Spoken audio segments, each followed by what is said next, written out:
आता मी सांगत आहे फुगीर वरती फक्त फुगीर, खाली प्लेन बाही, वरती फक्त फुगीर बाही, खांद्यावरती फुगीर, खाली बॉर्डर मारून अशी हे करायचे. दुमडपट्टीसाठी बॉर्डर घेतली आणि बाहीची रुंदी आता मी छोट्यापासून सुरुवात करणार आहे. बाहीची रुंदी आहे 6.5 इंच,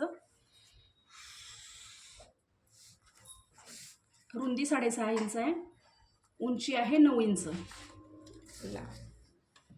हे 9 इंच. आधी जशी साधी बाही आहे तसा आकार घालून घ्यायचा आहे. इथं आम्ही तीन वजा करणार आहे आणि आता नेहमी कसं बाहीचा आकार घालतो तसा बाहीचा आकार घालून घ्यायचा आहे. हे घातलं. आता बघा इथून वरती 2.5 ते 3 इंच वाढवायचं आहे. 2.5 ते 3 इंच वाढवायचं आहे वरती. इथं बघा हे 3 इंच वाढवलं, 3 इंच इथं आलं. हा पॉईंट बदलायचा नाही, हा इथेच ठेवायचा आहे आणि ह्याला असा आकार द्यायचा आहे. आणि बाहीची फिटिंग तुमची जेवढी आहे, समजा 4 इंच बाहीची फिटिंग आहे तुमची, त्याच्यानंतर वर तुम्हाला 1.5 इंच पुढे ठेवायचं आहे आणि हे तिरकं घ्यायचं आहे असं. आता हे कटिंग करून घेऊया. हे बघा, हे फक्त वरती फुगीर येणार आहे, खाली प्लेन येणार आहे.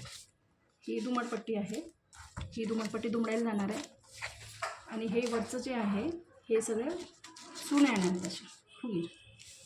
समजलं? आता हे ठेवणार आहे आपण याच्यावरती.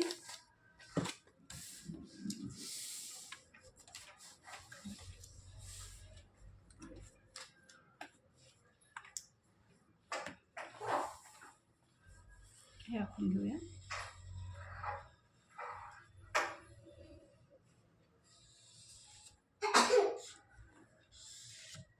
आता तुम्हाला बाहीची रुंदी वाढवायची आहे. समजा आता हे 6.5 आहे, तुम्हाला 7चं पाहिजे तर तुम्ही 7चं वाढवू शकता असं. हां, उंची वाढवायची असेल तर उंची तुम्ही परत वाढवू शकता.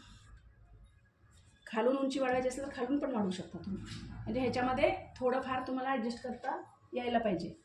नाहीतर मूळ उंची घालायची, बाहीची मूळ उंची घालायची, मूळ उंचीचा आकार घालायचा, त्याच्यानंतर 3 इंच वाढ घ्यायचं, तिथून आकार टाकायचा. ह्याला मागचा पुढचा आकार नसतो, फक्त मागचाच आकार असतो, एकच आकार असतो.